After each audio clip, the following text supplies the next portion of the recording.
IPL 2026ல இன்றைக்கி பார்த்தீங்கன்னா CSK versus RCB match வந்து 2வது மேட்சாக வந்து நடந்தது. இதில் டாஸ் வின் பண்ண சிஎஸ்கே தப்பான முடிவு எடுத்தாங்க. சிஎஸ்கே கேப்டன் அவருக்கு வந்து கேப்டன்சி சரியாக வரலை. அதை வந்து ஒத்துக்கணும். ஜாமி ஓவர்டன் கிட்ட இருக்க ஒரு ரெஸ்பான்சிபிலிட்டி கூட அவர்கிட்ட இல்லை. ருத்துராஜ் கிட்ட அவர் ப்ரெஷர்னால அடிக்கலையா என்ன தெரியல. ஆர்சிபியில் எல்லாருமே அடித்தாங்க. ஓப்பனர்ஸ் முதற்கொண்டு மிடில் ஆர்டராக இருக்கட்டும், மிடில் ஆர்டர் விளையாட கூட விடலை. அந்தளவுக்கு வந்து ஆர்சிபி பேட்ஸ்மேன் வந்து ஃபயராக இது பண்ணாங்க. அவங்க பேட்டில் பட்ட எல்லா பாலுமே வந்து பவுண்ட்ரிக்கு மேலே போச்சு. எதுவுமே வந்து இது அவுட் ஆகுமா அப்படின்ற மாதிரியெல்லாம் எதுவுமே அடிக்கலை. எல்லாமே சிக்ஸராக போச்சு.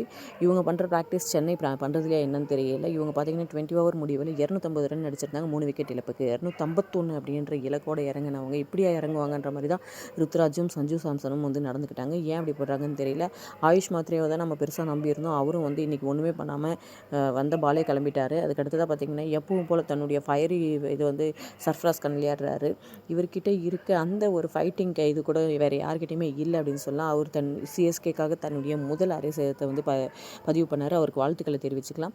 அதே போல் இந்த பக்கம் பார்த்திங்கன்னா குருணல் பாண்டியா நல்லா பவுலிங் பண்ணாலும் சிஎஸ்கே ஃபேன்ஸையும் வந்து இரிட்டேட் பண்ணுற மாதிரி நிறைய நடந்துக்கிட்டாரு. அதுக்கடுத்ததாக பார்த்திங்க அப்படின்னா நல்லா ஆடிட்டு இருந்த சர்ஃப்ராஸ் கானும் வந்து ஒரு ஸ்பின் குருணல் பாண்டியா ஓவரில் வந்து ஏறி அடிக்க வந்து அவுட் ஆகி போயிட்டார்.